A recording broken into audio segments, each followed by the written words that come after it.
So, Andrew, you are one of the many faces of Dru Yoga and meditation. You have taught in many of the cultures of the world, including many war zones. Allow yourself to be present in your body, lifting your arms up high above you and stretching each arm up separately. Lift our arms up in front, simply like that, to heart level, and then move forward and pivot from the hips and pivot with a long back out in front of you. What a different sensation it was when you said, imagine your hands and arms are light and you're spreading light. Almost as if the earth itself was a source of joy and it bubbles up your spine.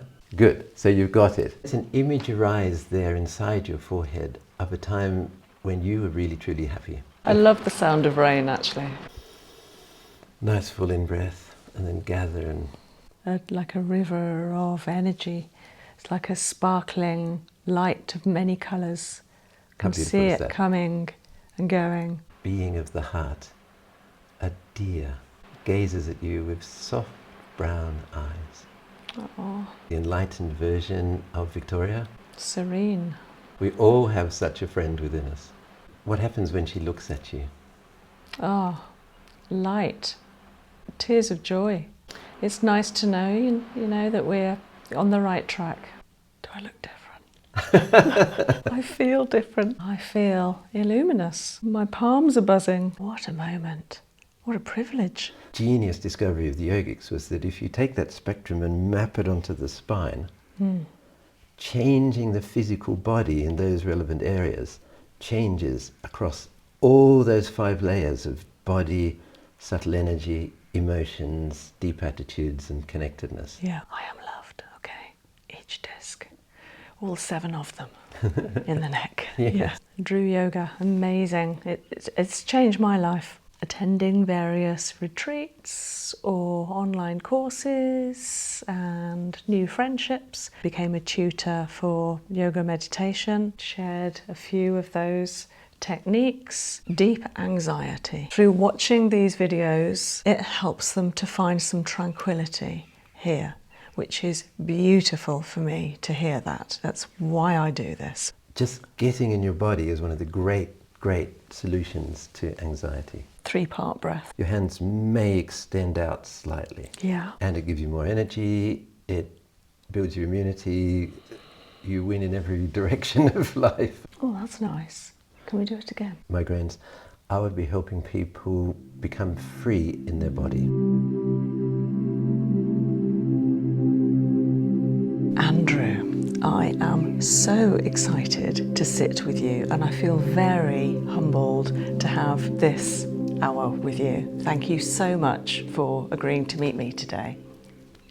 It's a great pleasure. It's fantastic to be with you. And Victoria, your work on YouTube has touched so many people and brought the experience of ASMR to so many people. Yeah. And I know everyone who's watching this will have many warm experiences in their minds and in their hearts and in their bodies as a result of being with you. So I hope we can replicate that for everybody. What a perfect way to describe it. Fantastic. So, Andrew, you are one of the many faces of Dru Yoga and meditation, based here in rainy North Wales, a beautiful site, and you have taught all around the world, in many of the cultures of the world, Dru Yoga and meditation, including many war zones. Am I right? Yeah. That's right. You've also lived and worked in Manhattan, in America. When I was in Manhattan, I was working with the Quakers at the United Nations. Yes. And so one day we may well be able to teach them yoga and meditation, but at that stage we were bringing people together who wouldn't otherwise get a chance to negotiate. Fantastic stuff. Wow. I bet they greatly benefited. Thank you on their behalf.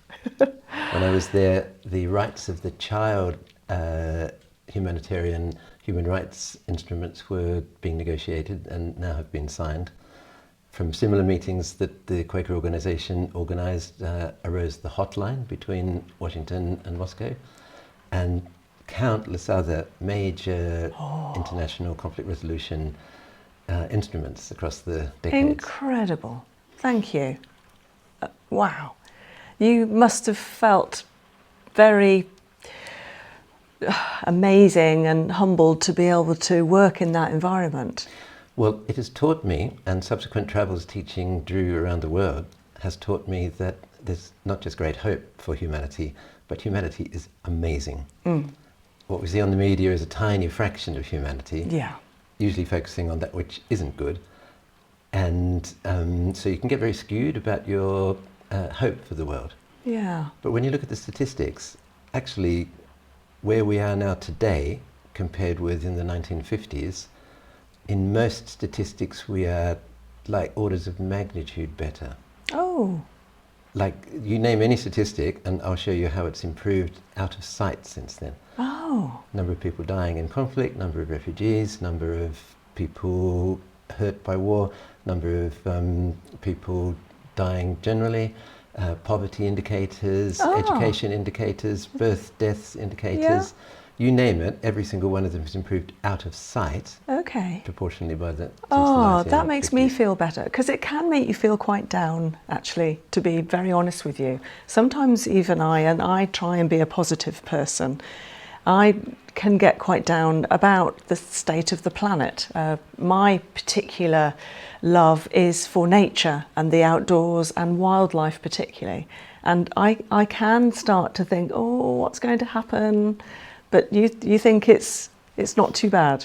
Well, obviously we've got plenty of things that need profound attention, notably climate, how we'll approach AI, such similar things, how we live in a world altogether. And so humanity is, so we say, in a late adolescence or mid-adolescence maturation phase. And it's complicated. You look at any 15 or 16-year-old and they're trying to find themselves in life, and all kinds of things are not exactly being done wisely in their lives. But as they turn their 17th birthday, I've seen it over and over again, this noble, upstanding adult arises, and you think, well, where did you come from?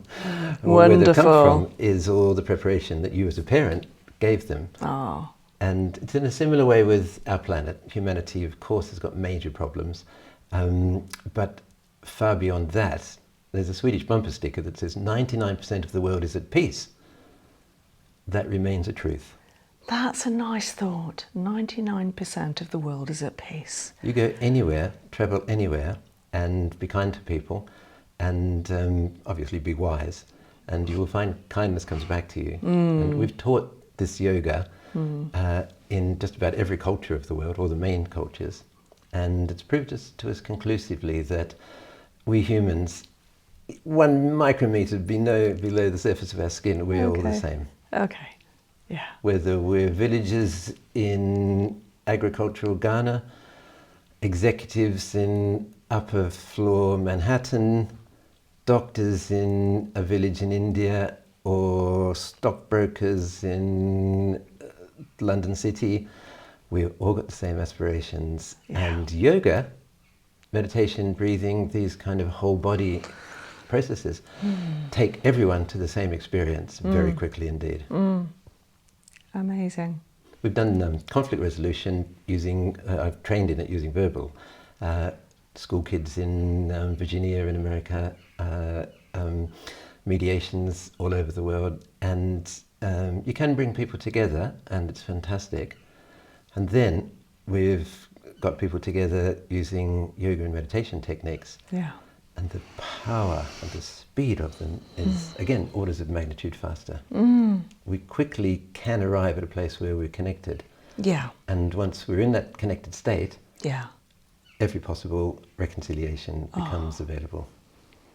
Now, you're going to show me a couple of techniques to bring me into that state, maybe. Is that right? What have you got lined up for me? Okay, well, above all, an experience. And so I hope we can give you an experience of what happens when you settle what in yoga is described as the base center, base chakra consciousness, grounded, stable.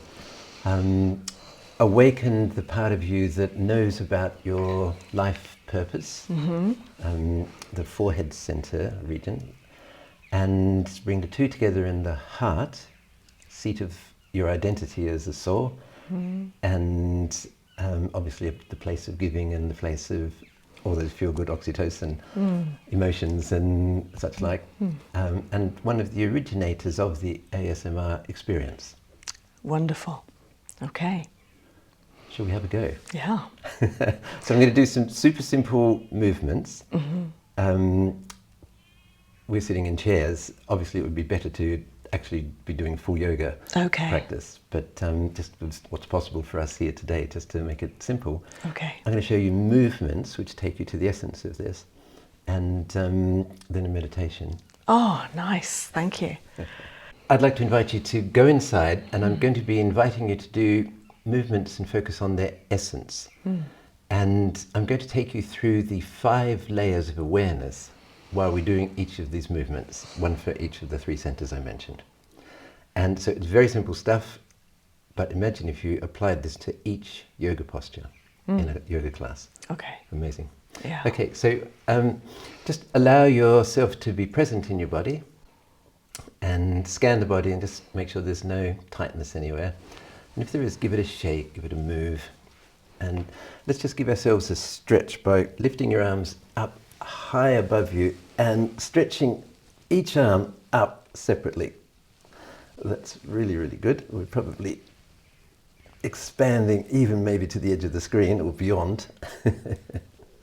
And then maybe give yourself, holding your hands and just being aware of your spine, give yourself a bit of a twist. Back to the center, breathing in, and around to the other side, breathing out. And do that on the other side yet again, just to make sure that your spine is alive and awake to you. Usually in Dru we'd do a quite strong period of activation for 5 or 10 minutes in a class, just to make sure your body is really awake. But this will do for what we need today. So yeah, we're going to lift our arms up in front, simply like that, to heart level, and then move forward and pivot from the hips, and pivot with a long back out in front of you. Just go as far as you want to go. And then bring the hands back, and perhaps imagine that you're dragging them along your thighs. And again, lift up in front, hands up the center line. And from the heart, extend the heart forward by pivoting at the hips. So you're not needing to bend the spine, and then allow the hands to come back and draw along and up from the earth, up to your heart, and pivot from the hips and extend the spine. Try and make the spine, including the neck, long. And you might not even want to come further down next time you do it. Okay. And so this is actually a sitting version on a chair of the sitting forward bend. So keep, and then just extend, pivoting from the spine, from the hips, as far forward as is comfortable for you. Great stuff. Okay, pause for a minute now. Oh, sorry, come back to a comfortable position. We'll be bringing the hands up like that. Okay, so now imagine your hands are made of light and your arms are made of light. Oh, that's nice. And let arms of light move forward. Oh, yeah. And then gathering light from the earth, maybe stillness, a light that feels like stillness, gather it and then bring it up along your thighs and then up your spine, up the center line. And then arms of light extend out from the heart, almost as if you're breathing out a breath of light. You might even want to give it to the world. Pivoting at the hips always, coming up from the earth, and then bring your arms up the center line of the body, up the center line of the spine. Light comes from the earth up to the spine and forward. So this is working on a subtle energy body. It's nice, isn't it? Amazing. What a different sensation it was when you said, imagine your hands and arms are light and you're spreading light. It instantly felt different. Yeah. Wow. This is just the beginning. Yeah. Okay, I'm ready. Okay, now let's move one layer up. So that was light, let's say the prana of life force. Let's now think of an emotion that comes to you at the moment, some kind of positive emotion. What would it be? Okay, joy. Good. Okay, arms of joy. Arms of joy. Okay. And then imagine your arms are made of a coruscating beautiful feeling of joy. Wow. Stretching out. They're vibrating. And you're lifting joy up from the earth, almost as if the earth itself was a source of joy. And it bubbles up your spine, and from your heart extends out. Again, pivoting only at the hips, so the spine remains straight. Okay. That's quite key to this. Yeah. Okay, so we're going through the 5 koshas, the 5 layers of awareness, 5 types of consciousness. So we've done physical, we've done subtle energy, and now we're doing emotions, joy. Joy. So it could have been stillness, could have been courage, could have been empowerment, could have been love. Peace. Could be peace. What happens if you spread peace out to the I'm world? going to do peace.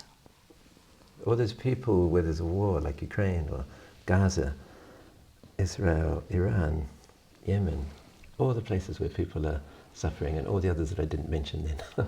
So many. Let there be peace. Peace. And the earth itself, in every tradition, it's a source of peace. Bring peace up through the base of your body, through your heart, and then forward. Okay, this is great.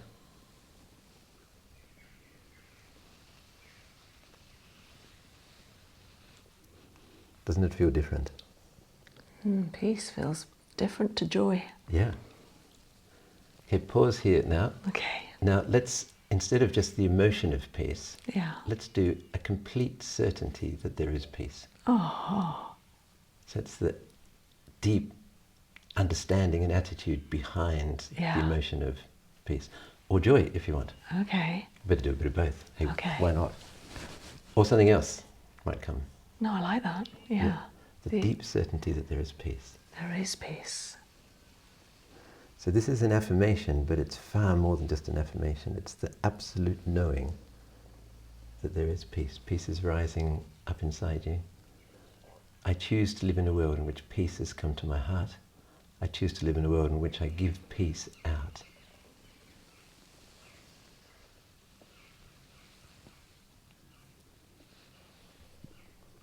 And a deep and profound experience of peace arises. One more time.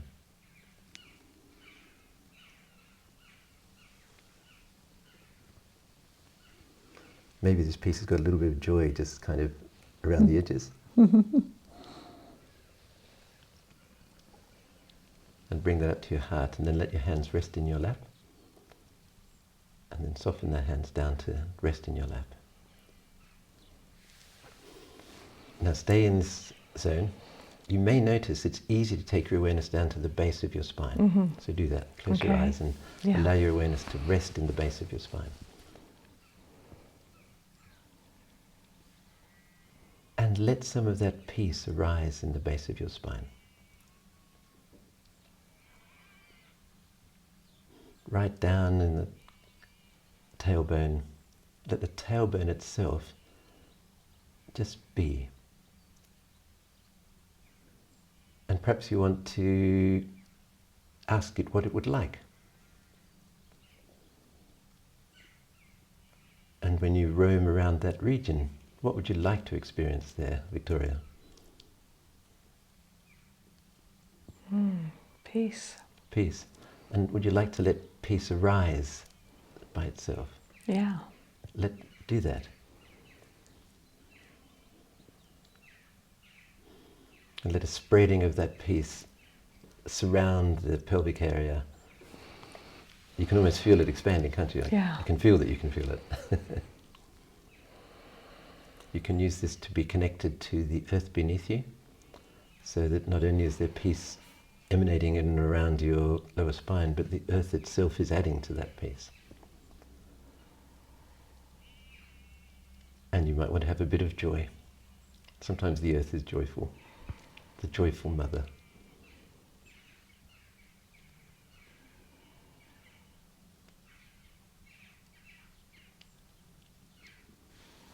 I think we might lose you if we carry on here, so shall we move forward? How do you feel? Yeah. Grounded. Part of Mother Nature, part of the earth, and enjoying that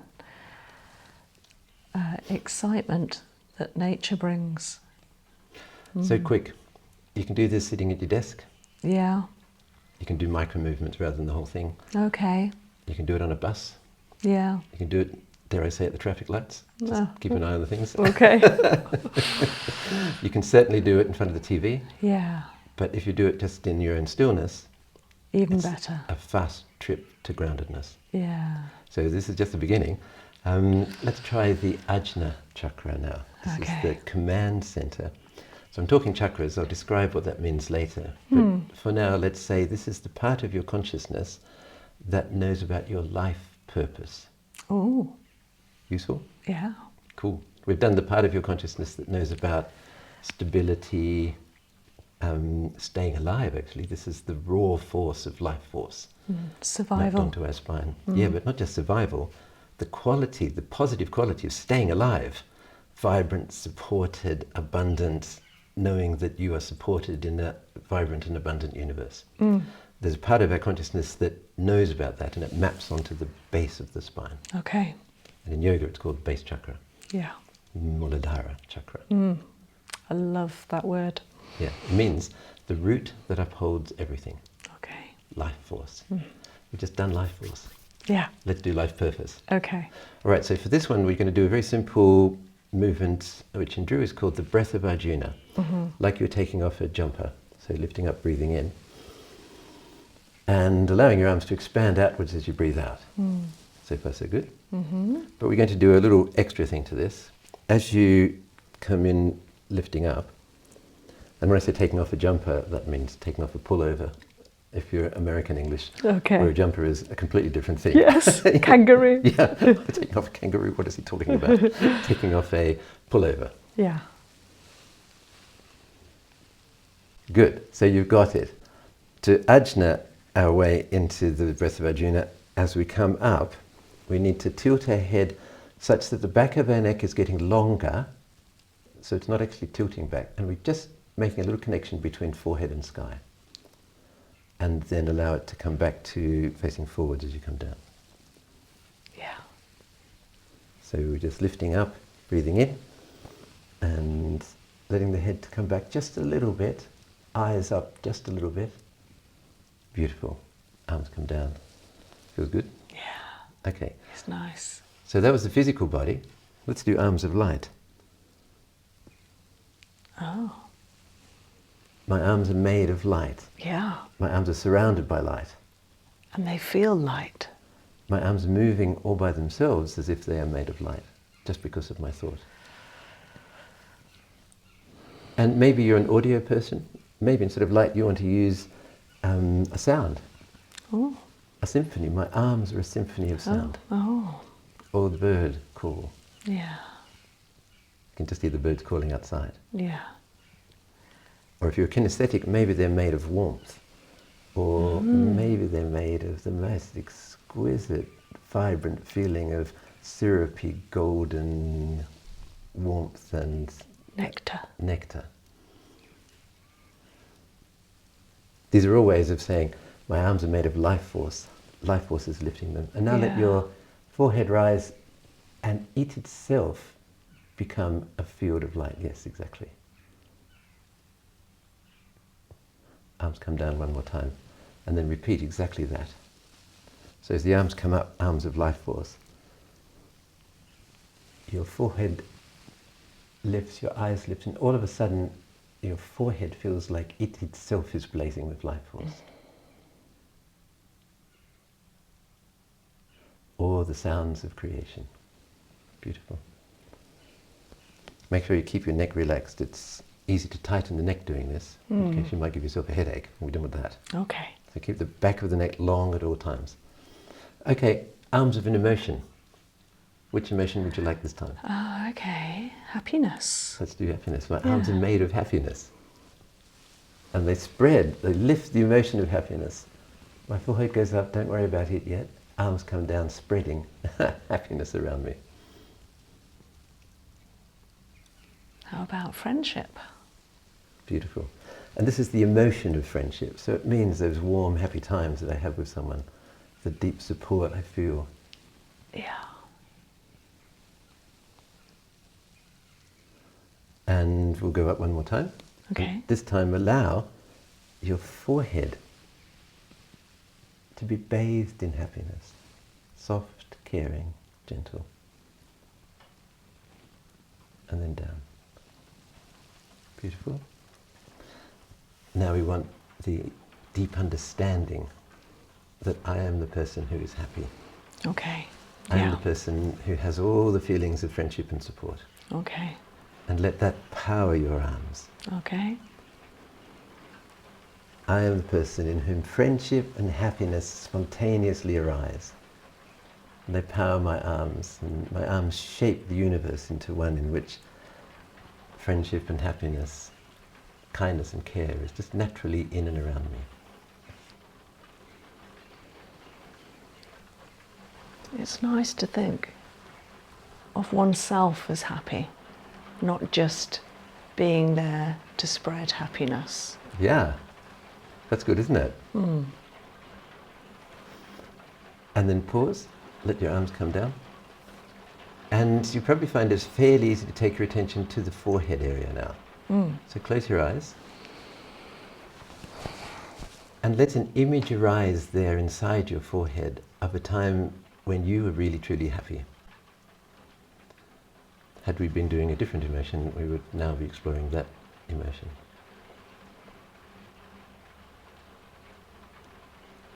And think of the situation, maybe put a bit of a smile on your face. It's hard not to. Mm-hmm. I should say no laughing. This yoga is no laughing matter. And yeah, allow that experience to be there, played inside as if you were watching a hologram inside your forehead. And think of the people, the faces, the smiles, the delight everyone had. Perhaps think of their emotional landscapes and just how joyous they were. Great feeling, huh? Yeah, it's good. And then very gently, just be and allow that forehead area to be bathed and suffused. Suffused is a good word. Gently permeated by this happiness. And again, you can ask, is there anything that would like more there in my forehead area?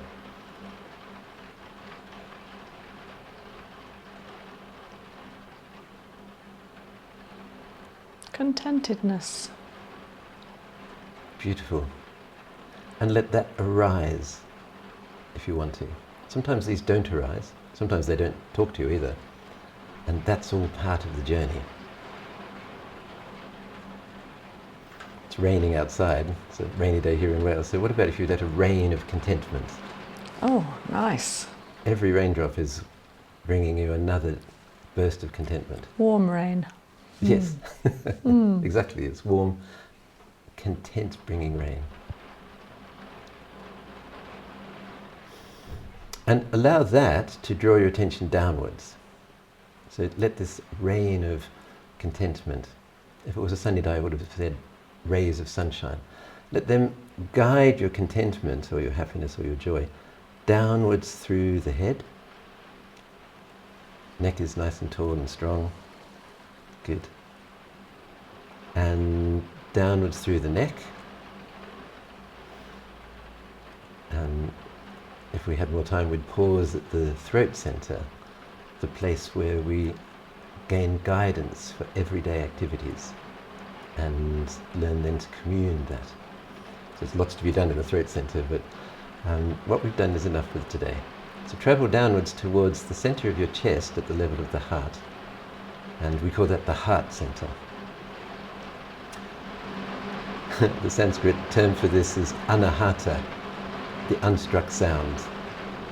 And we've certainly got plenty of sound going on in the background, so we have to talk loudly while we're doing this as the soft rain of joy outside pours down upon us. I love the sound of rain, actually. Yeah. It's beautiful, isn't it? Mm-hmm. The Atlantic has come to visit us here in North Wales. Okay, let's lift the arms again and to the level of the heart. And then just simply expand them out from the heart. Breathing out.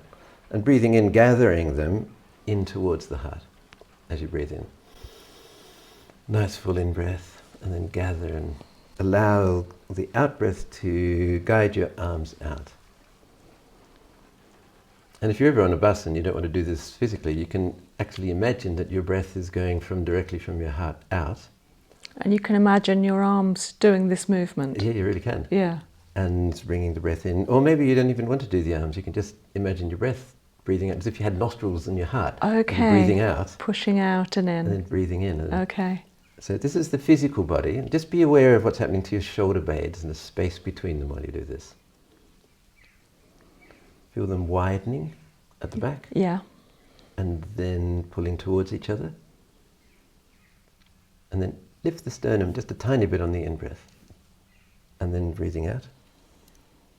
Shoulder blades, the space between them widens behind the heart. Yeah.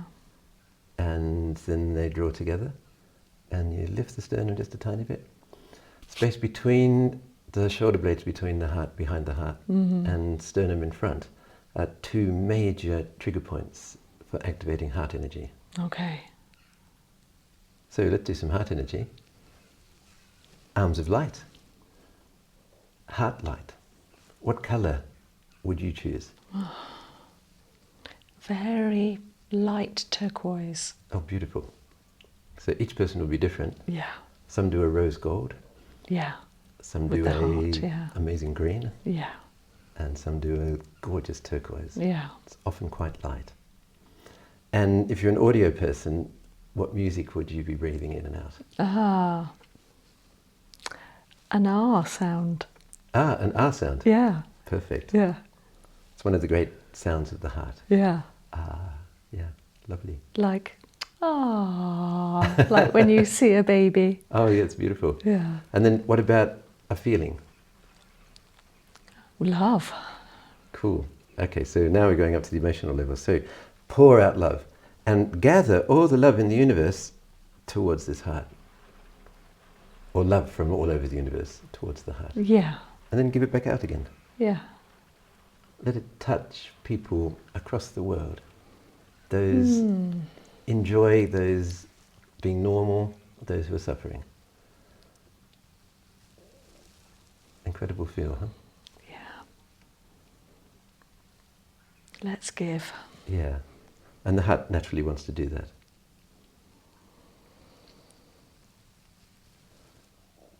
And sometimes you might add some tears of joy Oh. or tears of beauty Yeah. to, like, obviously a lot of people are suffering, but there are so many more who are just living their normal lives. Yeah. And those normal lives, actually, if you look at them, their aspirations are to do the best for their kids Yeah. or their parents, to do the best for the people around them. Their community. Yeah. They know what the right thing is and they're doing their best to live Yeah. that. Yeah. I think we all are. Yeah. Arms of love. And one more time, arms of love. Big. Arms of glorious love. Arms of love, spreading like wings of love.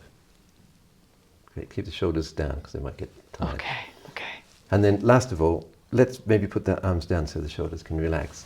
But keep the same movement going with your awareness and breathe out a deep understanding that I'm the person who gives love. And breathe in love as it comes from all over the universe. There's a constant outflow and inflow to and from the heart.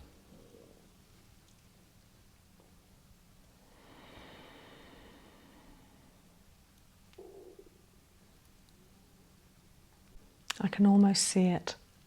Like a channel of sparkling, like a river. But not of water, like a river of energy. It's like a sparkling light of many colours. Can see it coming and going. It's just Fantastic. what comes to mind. Beautiful. Yeah.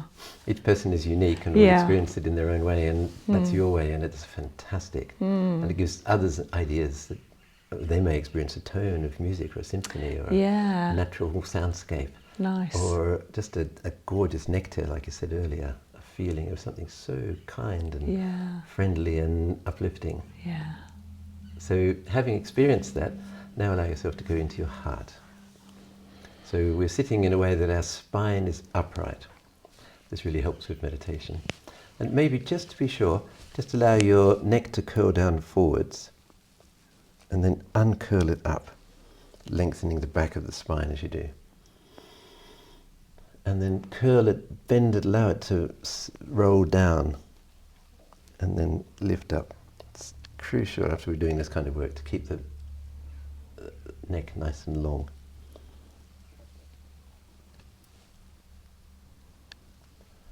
Good, good, good. And if we needed to do more neck work, you could always twist it to the side on each direction. And almost imagine that your neck is twisting and the vertebrae are gliding on discs of light. Mm. It's a lovely feeling. If only. Gosh, in clinic, the amount of tight necks I see. Yeah, totally. Including mine. Discs of light. Yeah. You can even imagine that you're light. wringing out all the emotions and stuck speech and lack of voice, and they kind of drip, drip, drip all wrung out. And then when you glide back on discs of light, the whole neck area is being opened and livened and filled with what you really are. Okay. Let's go into the heart. Okay, let's do it. A short meditation. Yeah. Oh, nice.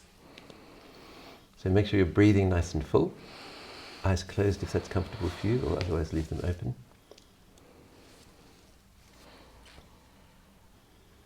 And you probably find it fairly easy to take your attention to the heart space now, the center of the heart, or at least the heart center in the center of the chest. And let's imagine that we're walking into a scene of indescribable beauty. A common one for the heart area is an exquisite forest glade. You might prefer a meadow or a beach or a mountain top, or go to the one that feels good for you. I'll start with the forest glade because that's such a common one across the millennia. I do like a forest. It's green. Sunlight is filtering through the leaves, shafts of gold upon the moss, the green or the beautiful leaves. It's quiet, but perhaps there's a gentle rustle of wind, the scamper of a squirrel, or the call of a bird. Maybe you almost feel a leaf brushing against your hair as you gently move in this beautiful forest space, there in the center of your heart.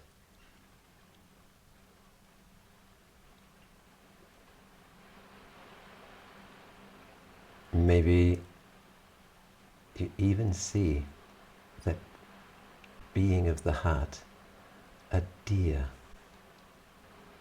A beautiful, beautiful deer just gently picks its way into the center of the scene. Gazes at you with soft brown eyes. Oh. What is this deer communicating to you? All is well. All is well. It's a superb feeling. And maybe next to the deer or in its place there in the center of your heart, a being becomes apparent. And this being is your guardian, or the enlightened version of Victoria, of you, whoever is doing this meditation, or just simply the divine. Perhaps a great teacher. It's someone who inspires you immensely. Could be just a cloud of light or a simple certainty of presence. Let this being become detailed and real.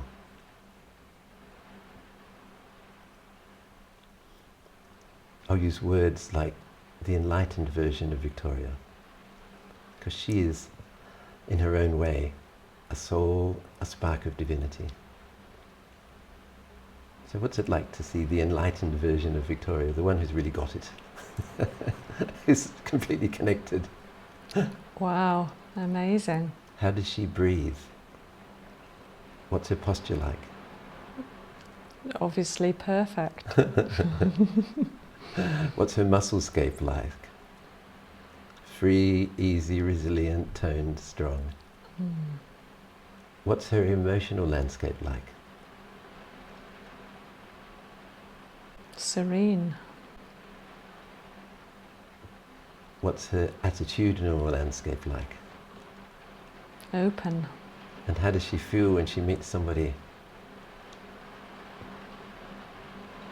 Excited. She's pretty together, isn't she? We all have such a friend within us. What's her message to you today?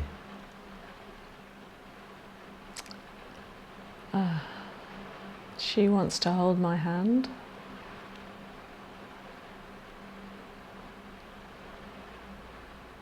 And she wants to tell me that she's always in me. Always with you. Always ready to support. A perfect friend, huh? Absolutely. What happens when she looks at you? Oh, light and tears of joy. Lightness. Tears of joy on both sides, perhaps. Yeah, yeah. Oh, it's an amazing scene. What if you go to her and give her some gratitude as an energy or as some kind of gift? What does she say? Thank you.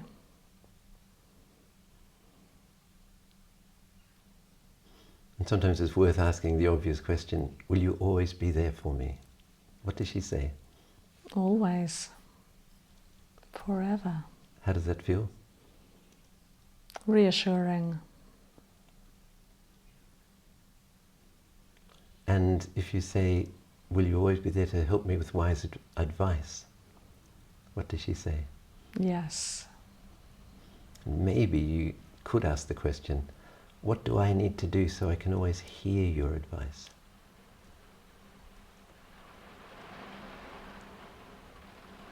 What does she say? First thing that comes into your mind. You're doing all the right things. I think anyone who listens to your, watches your videos knows that very clearly. And how beautiful is that? Just more and more of the same. It's nice to know, you know, that we're on the right track. Would you like to give her a hug? I would.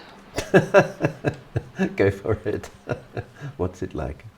You don't have to verbalize it, you can just be. Like holding a being of light. Fully surrounded, fully supported, Yeah. fully upheld. Yeah. Incredible. Just rest there, the two of you, for a minute. And if you know any mantras, in Sanskrit or whatever, this is a good time to use those as a call and an embrace, a binding, a togetherness, as if you were wrapping the two of you together with that love and that indescribable joy and communion. And the mantra could simply be the words in your mother tongue, like, I love you, I love you, I am loved, I am loved, peace, peace.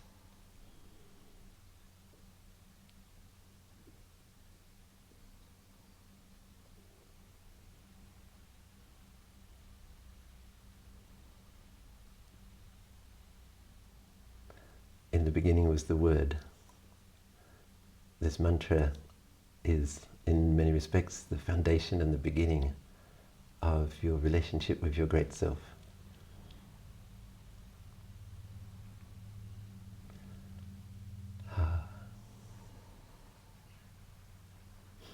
So, how about you say to her, shall we carry on through the day together?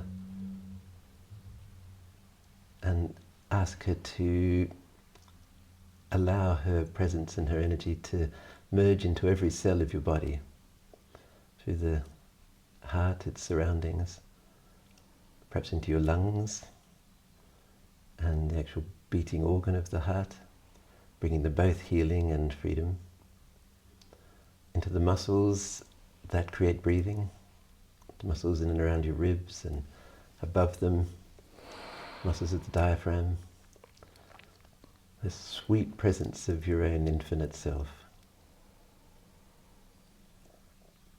Let the cells in your neck and your head and your brain and your ears and your eyes and your nose and your mouth be filled with the same presence. It's great, isn't it? Your shoulders and your arms, your spine and all the organs in your abdomen, up and down, pelvic girdle, thighs and knees and lower legs and feet. Every cell bathed with the deep certainty that I am loved and upheld.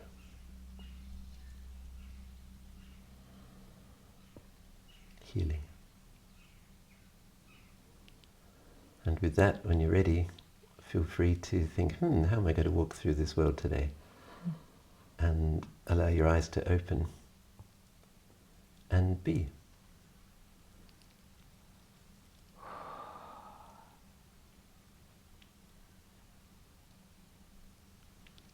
Do I look different? I don't know. You'll have to check the video. I feel different. Yeah, I feel illuminous.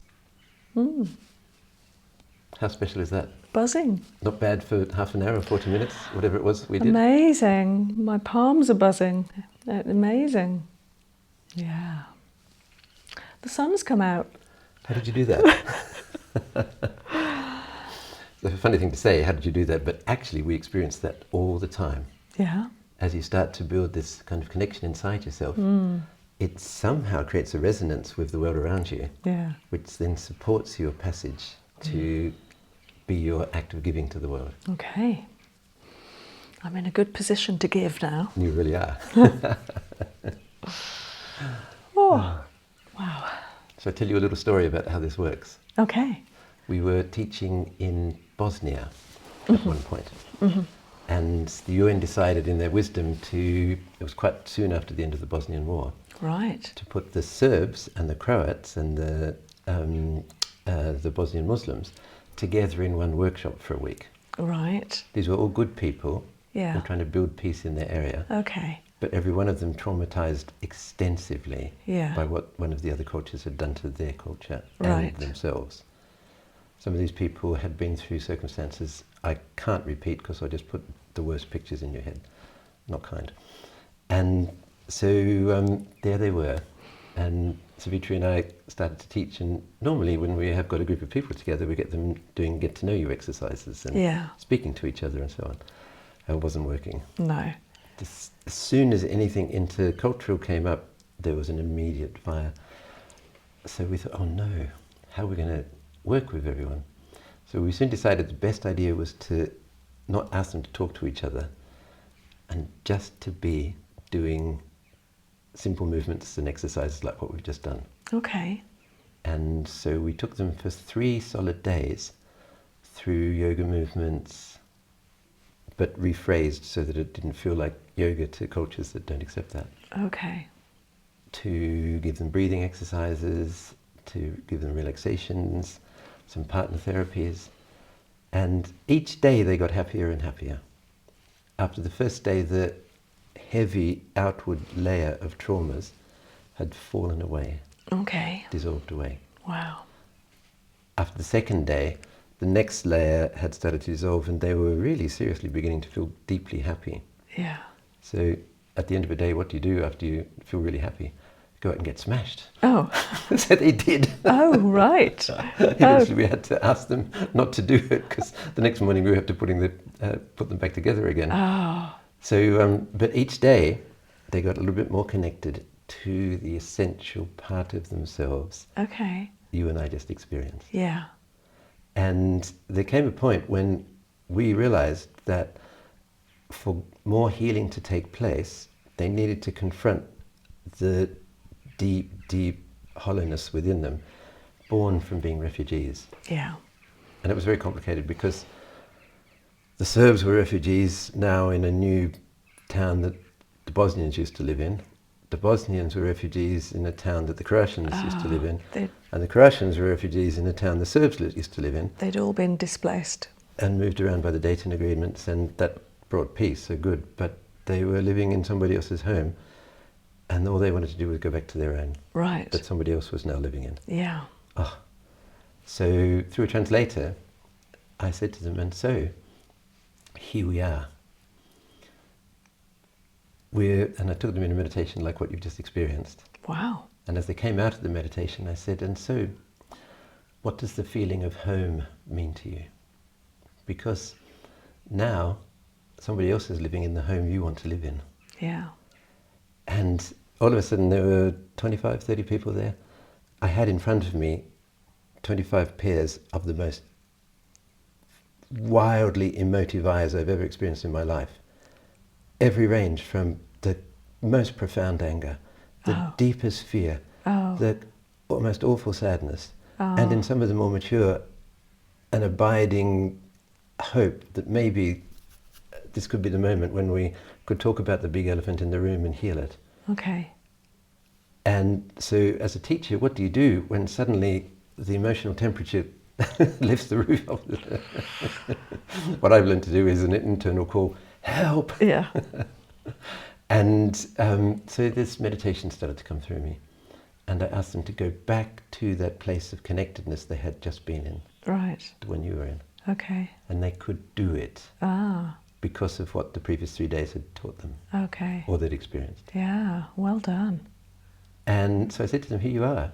Now, in this place, staying in this place, just observe a small part of your mind that a minute ago you were in such an emotive experience.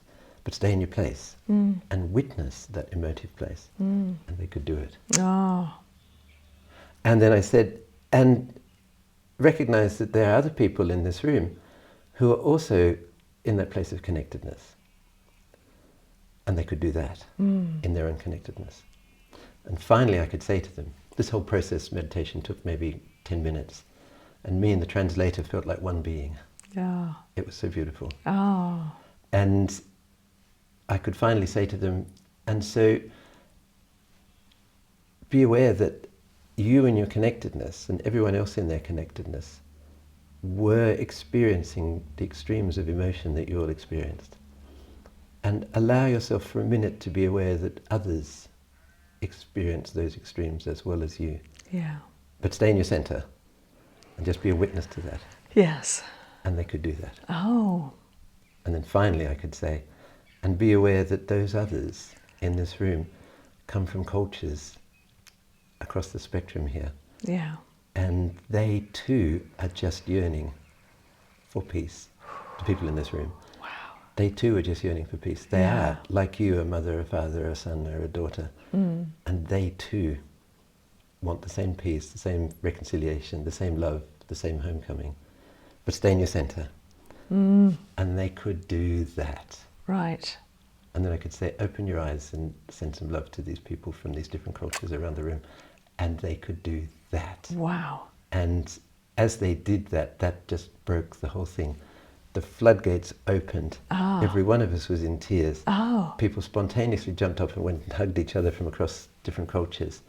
And the goldenness in the room, as we all realized we were human beings on our path to healing. Yeah. And they were all givers, they were leaders of the refugee movements. And so they suddenly had not only their own empowerment, but the deep knowledge that everyone else from the other cultures was also supporting you. Yeah. And that was the beginning of friendship for that group. What a moment. What a privilege. That's what you can do when you touch this. Yeah. So we've done that countless times in just about every culture. And discovered that actually when you can take a human being to their original connectedness, all the ups and downs, they're still there, but they are now irrelevant. And that connectedness itself is the ultimate healing power. Okay. If you could walk around like that with your inner teacher, your enlightened self, as part of your consciousness, Yeah. then the sun starts to come out when you need to ask it to. Yeah. And the rain goes away when you need to ask it to. Okay. But you only need to ask it to when the time is just right for Yeah. that. Incredible. That's what you can do. Yeah. I'm looking forward to that. Thank you. Shall I tell you a bit technically what we did and why it worked? Oh yeah, tell me more. So you kind of, everyone listening can settle down in their seats and just listen to this just for a Okay. second. Got that? So the way that yoga understands the human psyche is one of the most complete systems of psychology ever invented. And it's very simple. If you can imagine a spectrum of how you engage with the world. And at one end of the spectrum is staying alive, abundant support to give you the material things you need to live your life. Next to that is the part of you that knows about relating and making great connections with people so that you can be as a team and a family making your contribution to the world.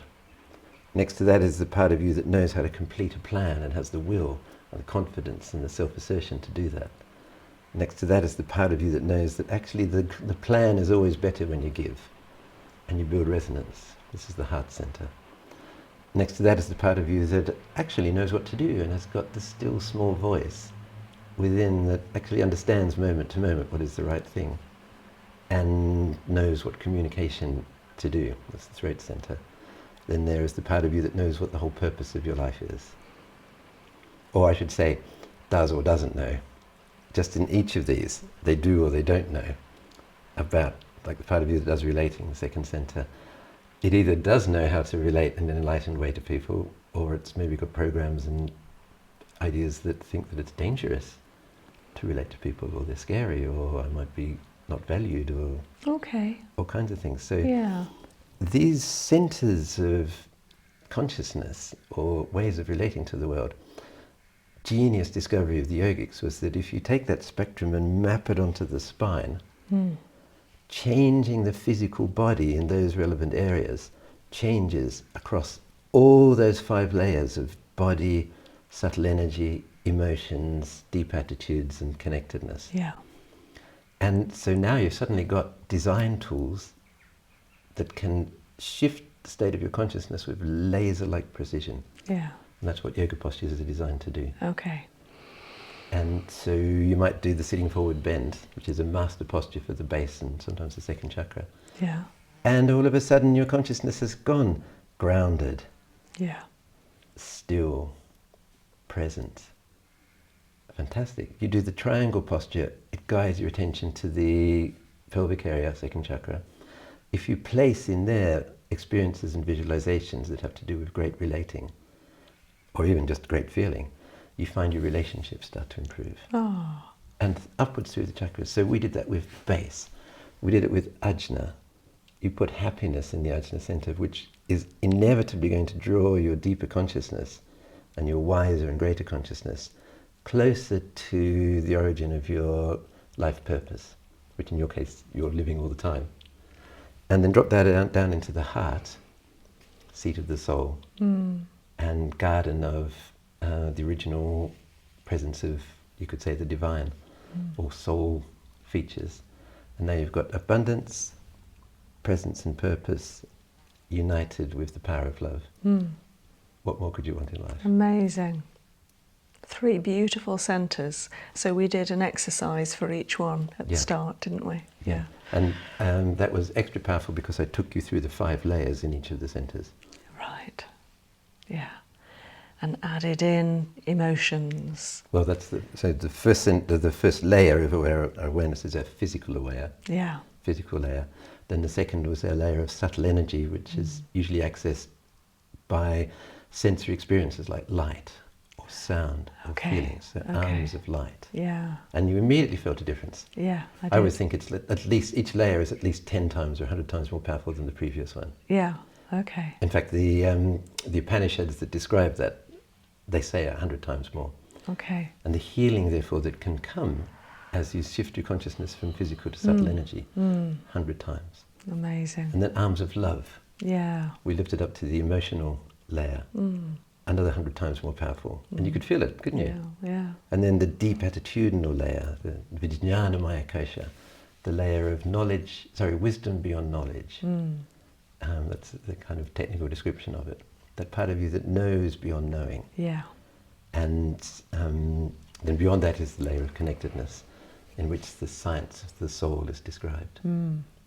So in the Dru tradition, when we teach people to become teachers of Dru Yoga, we train them to bring all 5 of these layers, like a symphony, into each yoga posture. So we've just done some essence movements here, but imagine if you did that with the full force of an actual yoga posture. Yeah. The results are unbelievable. Yeah. And the teacher, they have a great time because they can say to themselves, as they're getting to know people, oh, tell me about your life, and also you've having a bit of entertaining time in relating at the moment, and yeah, I've just broken up again, or oh man, here I can't stable. And so the teacher thinks to themselves, aha, okay, I'll add quite a bit of second chakra yoga in. Okay. Or base chakra, I just can't get my abundance together, I'm always having to move house. It never feels stable where I am. Okay. And so, I'll put in some base center work. Yeah. Gradually over the months, little by little, drip feeding, major transformations take place. Okay. And there's nothing more rewarding for a teacher when the person comes up to you and says, just settle down, we're moving in together. Yeah. Or just bought our house. Yeah.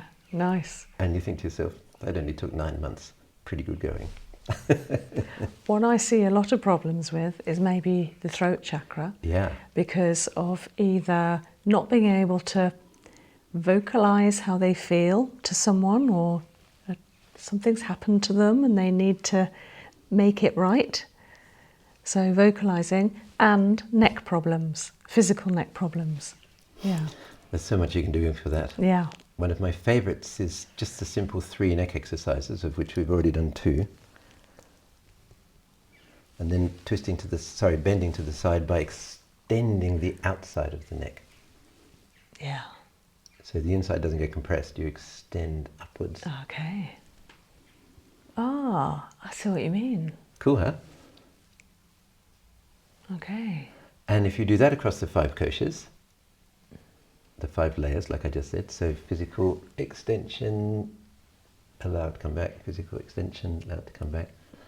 Light expands between the vertebrae and lifts them up. Nice. Oh, lovely. A beautiful sound elevates the vertebrae. Like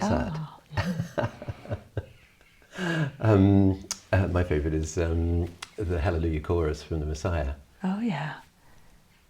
Just imagine that. Hallelujah. It evokes every emotion. Wow. Yeah. And then you let love lift them, or joy, or courage, or empowerment. It's great, isn't it? Yeah. Between each of the vertebrae, the discs become discs of love. It's actually freeing up. I can Just like that. feel it going easier, and I can go a bit further each time.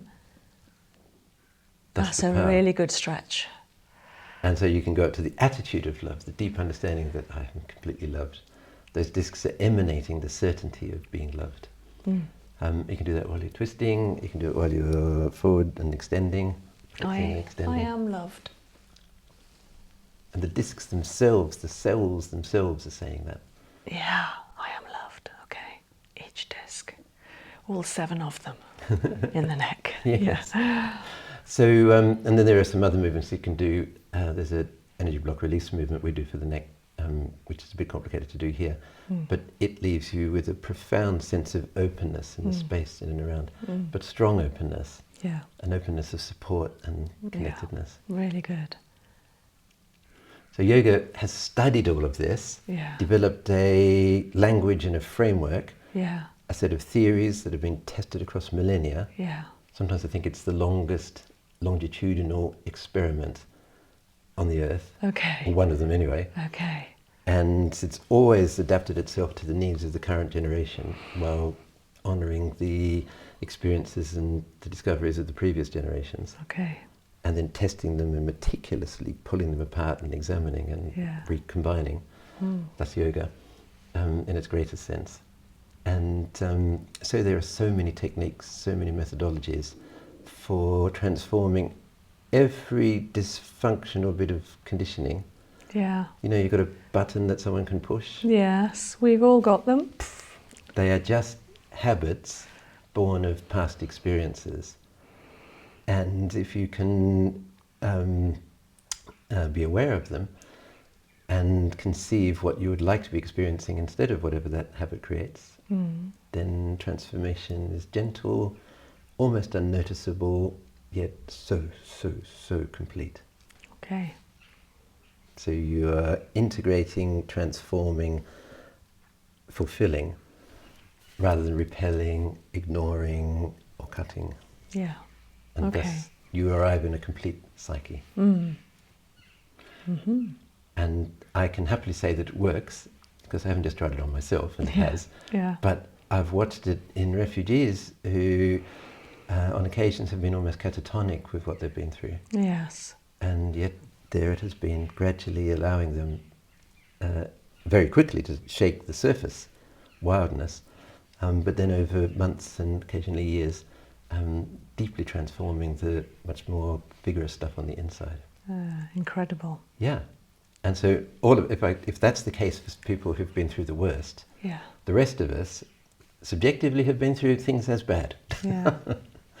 Yet at the same time, with these tools you can transform them and start living you as you want to be. Okay.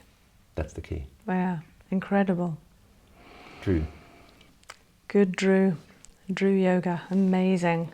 It's changed my life. And I've been attending various retreats or online courses and new friendships for many years now, and it really has helped me, especially during and after COVID, and we all went online, and I then learnt and became a tutor for yoga meditation, and I've shared a few of those techniques, movement tips and energy movement tips, and also some meditations with my viewers, and they've gone down really well.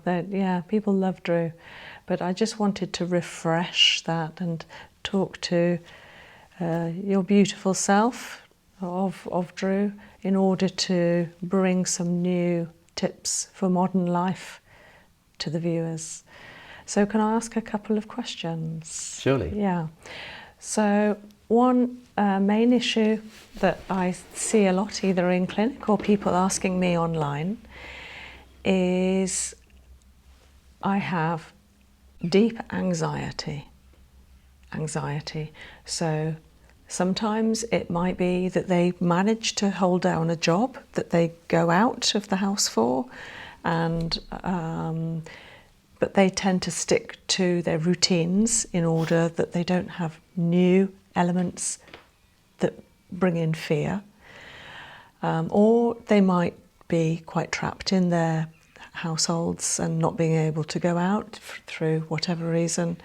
And through watching these videos and researching a little bit on the source of their fear, it helps them to find some tranquility here, which is beautiful for me to hear that. That's why I do this, one of the reasons. So from your perspective, and Dru, any other tips and ideas, like tactile, physical, this is how to deal with it, not, well, maybe here as well, but that you would address anxiety? Yeah, I think there's so much that you can do. The only caveat to say is yoga is not a spectator sport. You have to do it. You have to get up and move. You have to get up and move. Then it works. But if you just think, well, actually, I once had a student come to a yoga teacher training course over a 4-year period, and they had this kind of program going on in which they couldn't bear to actually do any of the practice in between sessions for fear of failing. Oh, well, that's a big, I can understand that. It's a very common not thing. so much as not doing the practice, but fear of failure is quite a common issue. Yeah. So therefore, every morning they wake up thinking, I must do my yoga, I must do my yoga, and they're not doing it, feeling really bad about themselves. And so I know for a fact that every day in the entire 4 years they went through that pattern, didn't do a scrap of yoga. Oh, I feel sorry for them. No, really. And then they passed with flying colours at the end because they practiced during our sessions together. Yeah. And they were thinking about them so much that they actually got this practices inside their consciousness. Okay. She was already a dancer, so she knew movement. Okay. Yet nevertheless, she was an amazing teacher, or is an amazing teacher. Okay. How cool is that? Incredible. So you don't actually have to do the movements, but you do have to think about them. Yeah. And engage with them. Yeah. Having said that, there's so much you can do. If you do the movements, yeah. If you do the movements. So for anxiety, if I have it myself or need to help anyone, I would actually give them base, center, master postures. I would do the sitting forward bend like we've just described. Ah, okay. Just that simple exercise brings a tranquility and a groundedness. You felt it. You can do that actually sitting down properly and do it with strong straight legs if you've got the flexibility to do that. And men tend to have less flexibility. I'm not great with that flexibility. I'm all right at this, but straight legs, not great. Yeah, so me too. The only thing that matters is that your spine bends like this as you're doing the movement. From the pelvis. From the pelvis. And so if you're going to do that, that's perfectly fine. Yeah. Just move your hands out from your heart and then draw them back in. Yeah, so you're bending fairly extensively. And so some people can barely do that with their legs straight. But sitting on a chair also does it. Okay. We have the earth sequence, which I once went to a yoga class of a different tradition, and they said, we wanted, as you're coming to our yoga class, we wanted to honour you. We've been learning the Dru earth sequence, which we consider the ultimate stress buster. And it is.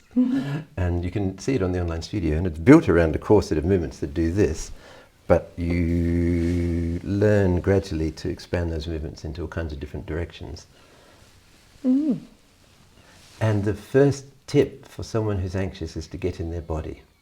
Right. So if you do such movements, Yeah. be aware of the physical movement. Yeah. What's happening in your shoulders?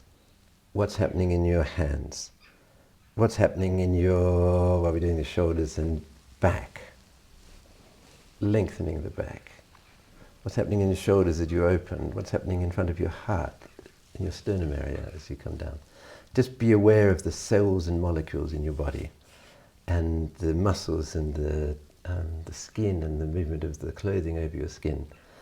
Just getting in your body is one of the great solutions to anxiety. Being aware of your body. So rather than just going through the motions in order to tick the box of yoga, do it with awareness. Actually do it quite slowly, would you say? Well, depending on the person. Eventually you need to do it slowly, but if you're all fizzed up and you can't stop for a minute, okay, then what I might do is get the body ready by putting on my favourite dance track and just going wild. Yeah. But an inspiring dance track that lifts me and makes me feel happy by the end of it. Yeah. And then I would settle down, and then, having learnt the sequence, I would just start moving into the sequence. And I might do it quite vigorously to start with. Yeah. Okay. And even if I'm really cross. Okay. And then tone it down slowly over a period of time. And after a while, when you're in your body, it brings you into your body, and you find yourself soothing, calming, softening. So yoga will give you endless possible techniques. This is just a set of movements, and the actual sequence is much more diverse than this. But, this guides many people just breathe down into the earth and back up again, down into the earth and back up again, or even having a full breath. Remember to breathe. Yes. Diaphragm, ribs, clavicles, the three parts of the breath. Try and do all three of them. Yeah. If you're anxious, you're probably only top breathing. And you could do with breathing the diaphragm down and the intercostals are open, as well as the top breathing. If you're angry, you're probably doing too much base breathing. diaphragm breathing. Oh, is that true? And Ah. if you're grieving, very likely you're just holding your breath out for long periods and not getting a full breath. Interesting. You heal all three by doing the three-part breath. Yeah, okay. Yeah. So movement, be aware of your body. Breath, try and do the three-part breath and learn movements which open up the... Do you want to describe to me the three-part breath? Because I know it, but the viewers might want to hear a little bit more about that. Best done lying down. Ah, but okay. that's a bit complicated for us. So you would lie down, place your hands on your belly, and breathe in such a way that you can feel your hands being aware that your diaphragm is flattening down to the bottom. Your hands may extend out slightly. Yeah. If you're a singer, this is great, because the power of your voice comes from the diaphragm. Okay, so they'll be able to relate to this, but I'm not sure that most people breathe using the abdomen. I have clients on the couch and I explain this, and they're breathing with their chests, as is logical, but actually if we can bring that diaphragm a little further down, it extends the abdomen. That's right. The abdomen doesn't move out much, just a little bit. It moves down. Okay. And ideally your core is firm and it's moving down into a firm core. There's a little bit of expansion there, but above all the diaphragm is going down. Okay. So that's the diaphragm flattening, and then that's the first part of a good breath. And the second part is when the intercostal muscles widen, so you breathe in such a way that if you put your palms on the sides of your chest and you breathe in, so watch my fingers. See how there's a widening between the fingers as the space between the ribs expands all the way up the chest. And it's so from here, base rib, all the way up to the top. And so that's the intercostal phase, that's the second part. You open the space in front of the heart center. And then finally there's the clavicular part where you... It's 10% of the breath, this area lifts, and like the collarbones just lift vertically slightly. Mm-hmm. And the back of your lungs lift vertically slightly. Mm-hmm. And that's a full breath. And then just let the whole thing relax. And it's considered one of the great healing methods. Is it? It's in, what's the great medical encyclopedia? Name has escaped me. And it's one of the great cures for asthma and for any breathing difficulty. But it goes further, it's one of the great cures for those three emotions as I described. Yeah. Because they're all patterned onto dysfunctional breathing. Yeah. And it gives you more energy, it builds your immunity, you win in every direction of life if you get your breathing full. Incredible, yeah. Every level. And that's just the physical. Imagine if you then add those 5 layers into your breathing process as well. Yeah. And you start breathing light, or you start breathing love, or joy, or happiness. Oxytocin blowout. ASMR, here I come. Wonderful. And one last question. So more a physical complaint rather than emotional. I also have quite a lot of clients with migraine issues. And yes, I look for physical blockages. So I often check with kinesiology their necks and then release their neck with a particular core therapy release. But it might be coming from the gut with the second brain to the migraines. It could be coming from the heart, emotional trauma. It could be coming from a very tight body generally. Any tips? Yeah. Tight body is a common feature of all but one of the ones you just said, and almost certainly causing the migraine by constriction in the neck, or possibly somewhere else. So for such a majority of migraines, I would be helping people become free in their body. and particularly the neck. And it's amazing how you can be quite strong, toned, fit, a dancer, all kinds of things, and your neck is like the Sydney Harbour Bridge. Solid, made of concrete and steel. And changing that requires the whole body to be in good tone and posture. Yeah. And then particularly the neck. And those 3 exercises I just described are important. And then the one that I would then use after that is what we call the pigeon breath.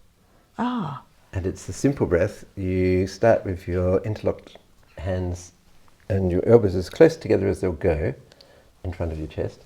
And you breathe in. What am I doing? You get used to breathing in and out like that. And then on an in-breath, you open up the arms. And then on an out-breath, this is very important, instead of, just check that my microphone is all right, yep. Instead of tilting the head back, you lengthen the neck, extend it at about 45 degrees. So, breathing out. And then you extend it some more by breathing in. And then you breathe out, soften the whole thing down. Oh, that's nice. Can we do it again? Yes, we can. But just be careful not to tilt the head back, but rather to lift up, extend back, breathe in, extend back some more, breathe out, soften and relax. Okay. So how does that work? What's it doing? It's creating a very important feeling of openness in your neck area, and it's also building strength to take your neck up and flexing or extending up and back rather than tilting. Yeah. And well, I wouldn't claim to be a therapeutic expert on migraines. Every time I've seen someone with a migraine or a headache, their neck has been rock solid. Yeah. And it's really common, especially for people over 35, to have the beginning of a kyphosis, in which they're holding their head and their chin forward, rather than back of neck long and chin horizontal. Okay. We're so busy in life, we're striving after a thing, and we're doing this all day long. That's the opposite bend, but it's just as bad. And or we're using a laptop.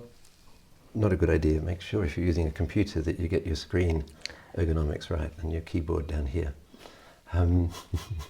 I say this a lot on camera. Yes, really. In our yoga teacher training course, because of course these days it's online, we show people how to do the ergonomics of screen and computer so that they can be presenter in such a way that it feels great. Yeah. Because most of the reasons, when I've analysed people, people say, oh, I can't go near a computer, I feel so horrible when I go near my computer for too long. Yes. Whenever I've analysed that, they're sitting like this. Now just watch that. Yeah.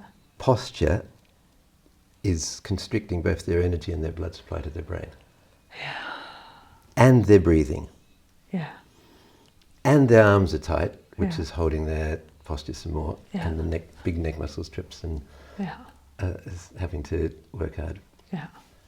Then they've got the screen brightness all wrong, and the screen colours all wrong, and the pupils are suffering, and it goes on and on and on. And you wouldn't drive a car like this. You just wouldn't. It would be idiotic. Why would you sit and do the same thing to your breath? Because if you're sitting like this, each in-breath is a laboured. Laboured. If your screen is too bright from the background or the wrong colour, your pupils and your optic nerve are going every time you look away from the screen. Overstimulated. And over-exerted. Yeah.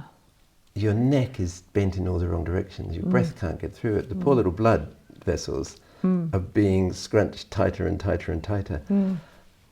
I have great compassion for the bodies of people who use laptops too long. Yeah. The poor things. And then they blame the computer. Poor little... I have compassion for the computers. Yes. When really, if you change all that, you make a major difference. Yeah. So either rushing forward into life too much, pitta personality, Right.